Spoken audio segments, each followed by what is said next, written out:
Ooh, it's blurry. Okay, what's up, baddies? So right here, when I originally got the car, I never really realized there's supposed to be a sliding cover over this up until my friend. Damn, ashy. I'm super ashy. Why is this not focusing well? Anyways, there's supposed to be a cover right here. I didn't really realize until my friend's like, yo, there's supposed to be a cover here. Mine has it. But for the 3rd generation Acura TL, this cup holder cover is known to just break into multiple pieces. So people just either let it slide back down there, or they just like kind of break it off because you don't like that. It looks ugly. I actually ordered a cover. I'll link the guy down below. Basically, he made these to replicate the OEM ones. I'm not sure if these will last longer or less than the OEM ones. I'm not even sure if you can get the OEM ones anyways. So I noticed that the design up here is slightly different than OEM, but I don't really care. My car never came with it. So to take that off, we have to take off the center console. So let's start on the inside. We got to take off these 2 bolts.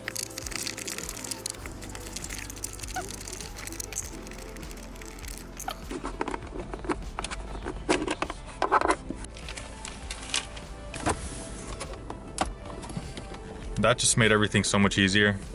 There we go. All right, and once these are kind of off and a little to the side, I don't really like taking off the entire thing because up here, especially, it starts getting really tough to take off. And since these are clear coated, I don't want to mess it up. So I just kind of move them up and out of the way. And then once you have access to these screws, take off 1, 2, and 3 over here.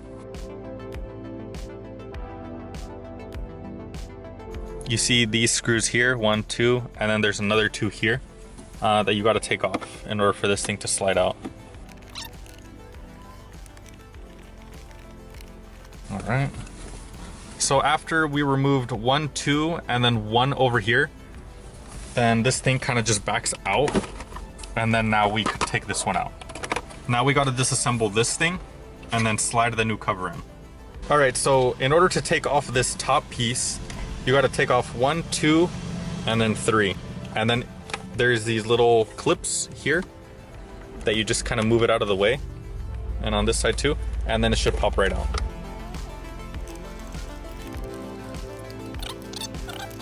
Little one right here. And there we go. We could slide the new one on. You put this in here, lay it down. It's going to fit perfectly. And then you reinstall everything. This clip goes here. Make sure these clips go in right, or else they're gonna be coming off. 1, 2, and then this one slides in here, and it clips, and then you just screw everything back together. Final product, that looks very, very sleek. I'll show you for demonstration purposes. Bloop. Very nice. Finally, the interior's complete. I'm just kidding. It is Swaybar time, and right here we got Bad Acura. Ooh, check out this logo I just bought. Ooh, look at that. It looks chrome when you're kind of just staring at it at any other angle. Probably like right there, kind of chromish, but then it's got like a cool rainbow effect. It's like oil slick or whatever. Super cool, super cool. But we just got this Swaybar in. Like I said, I got it off a guy on Facebook, and I just refreshed it. It was black at first, sanded it down to pure metal, and then put a titanium silver over it, and cleaned up the bushings. These bushings right here, I'm just gonna keep the bracket obviously because nothing's wrong with the bracket. But these bushings, I'm gonna just slap these on for the meantime. The ones that came with it, they're used. I'm gonna go ahead and invest in some new ones. I just wanna see how this Type S rear sway bar feels. And yeah, I'll review that too, so let's get to it. I'm actually going to do it the tough way. I'm going to take off both wheels just so in case I do need to lift up the lower control arm on either side and put that sway bar end link into the hole where it goes, I'm able to just put the jack underneath the lower control arms, move it up and down if I need to. It also just makes it easier to tighten the end links on once they're on. So let's get to it. As you guys can see here, this right here is the sway bar.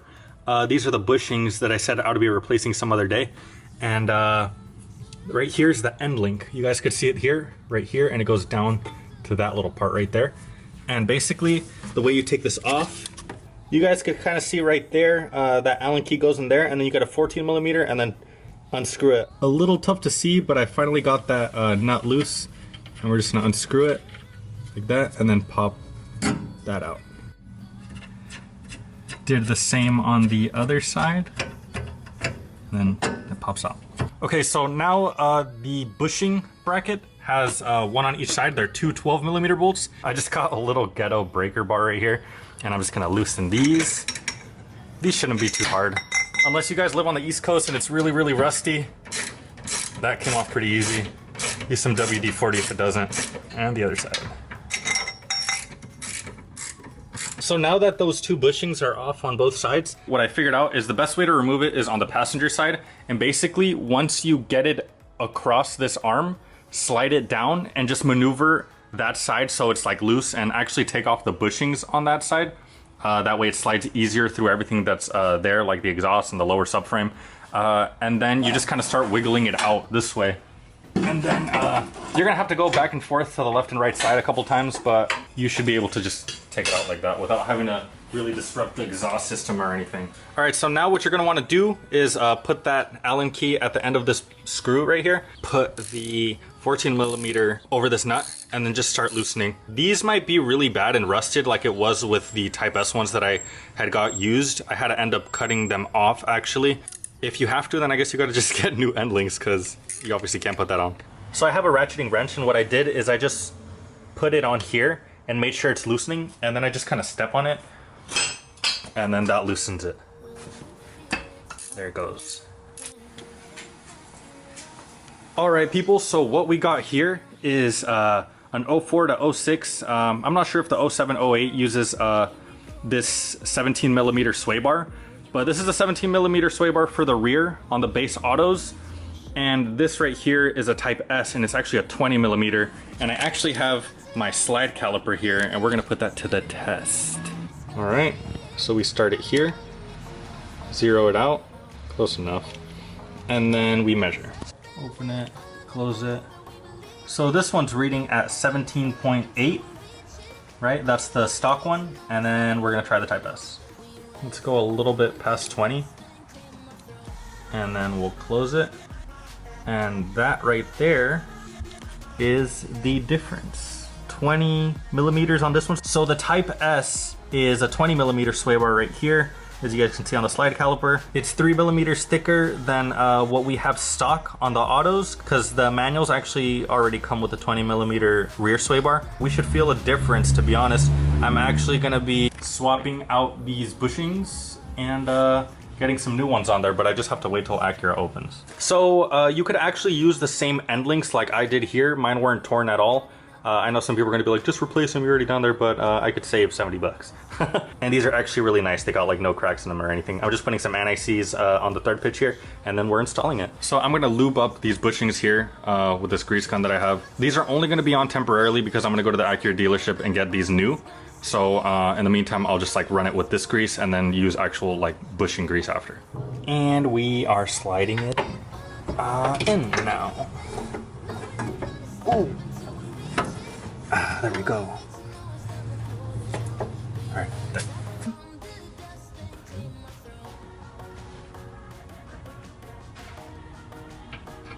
So now you want to make sure that the sway bar is loosely put on. As you can see, the screws aren't all the way tightened. And then you just get that end link and attach it to where it's supposed to go, which is right there between the green and the blue right there.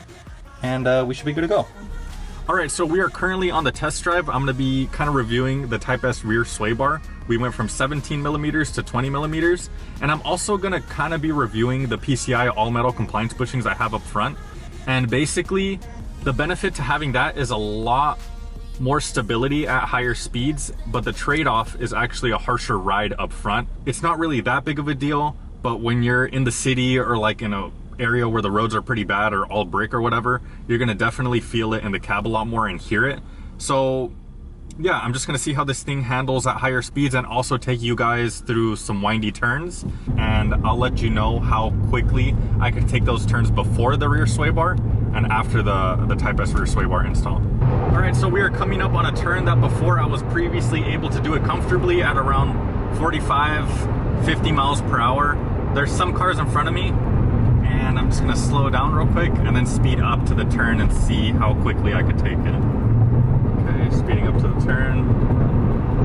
This is 60, 65. Wow. And it feels way more planted. Actually, that's kind of weird. And it's also weird just because it's only a 3mm difference from the original rear sway bar, and it makes that much of a difference. Wow, that's kind of weird. But we're gonna be heading to some more twisty roads and then just get more of my reaction to it. I just want to see like what this thing could really do. All right, so it's a totally different day. It got a little too dark the other day when I was filming, but right now I am in the twisty roads and I'm gonna see how it handles. This goes uphill, downhill, and it's just got a bunch of turns. I'm gonna be a little more careful because I've seen actually a couple cars flipped over going downhill here. So we'll be a little careful. Yeah, let's see what this Type S sway bar can do. Right off the bat, it's just like more planted overall. Like, even in the cab, you don't really feel like you're doing too much, and you look down at the speedo and you're doing like 50, 60, 70 around a turn. It's crazy. So we're coming up on the first turn here. I see the guy in front of me hitting the brakes.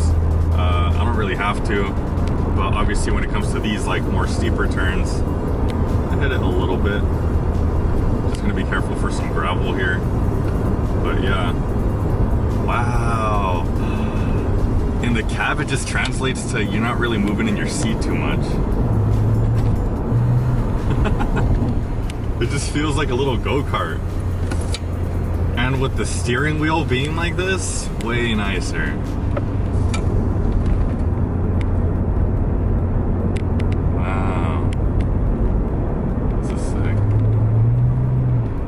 Even just like at higher speeds and you're just doing lane changes, something as simple as a lane change, it just feels just planted, like on the floor, kind of like it's on rails. Quick admiration stop. This thing looks so nice. It's gonna look a lot better with the whole Type S kit and maybe the Jersey front end, like I'd mentioned in my other video. But this right here, this Taco Bell is located in Pacifica, California, right by the beach. They also have a selection of alcoholic beverages, which is pretty funny. Look at it though.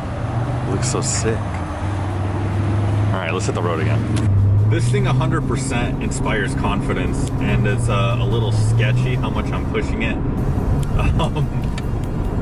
Next 3 miles, windy turns.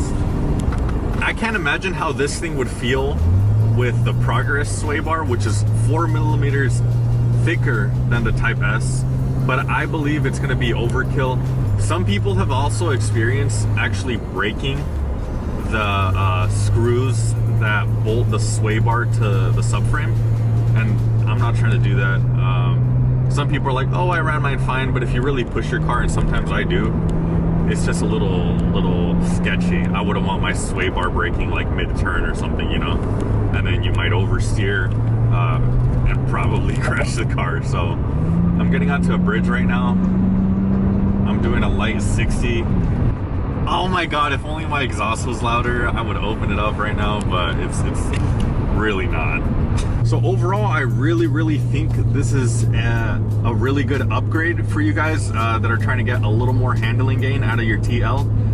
It's not going to be like crazy noticeable while you're driving just straight and like lane changing, but once you hit the twisties, you're going to definitely be able to take them at a higher speed with more confidence. You're not going to really feel like you're going to oversteer. I highly recommend it. You can get this new, you can get it used. If you get it new, it's probably about $100. I actually saw it on heel toe for $100 with all the hardware and brackets to bolt everything up. I actually ended up getting it used because I didn't actually know you can get it new. But same thing, it's a solid rear sway bar. All I really had to do was get the end links off of my old one, which were still in good shape. No cracks in the rubber or anything. You guys want to make sure that you have like good end links, obviously. And then I ordered the bushings off of Acura directly. You just need 2 of those, and I haven't yet installed them, and those are probably going to make the ride feel a little better, but those were only $14. I'm actually picking them up today and installing them today. But overall, a really nice upgrade. You can get it new and used, like I said, very affordable, and that's all I got to say about it. I really like it. All right, baddies, so that is my review on the Type S rear sway bar for the 04 to 08 auto base owners that want to give it some spice on the corners.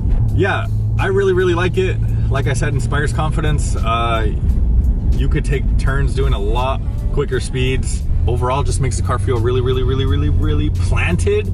But yeah, let's see what's next. Don't forget to like, comment, share, subscribe, and I'll catch you on the next video, baddies.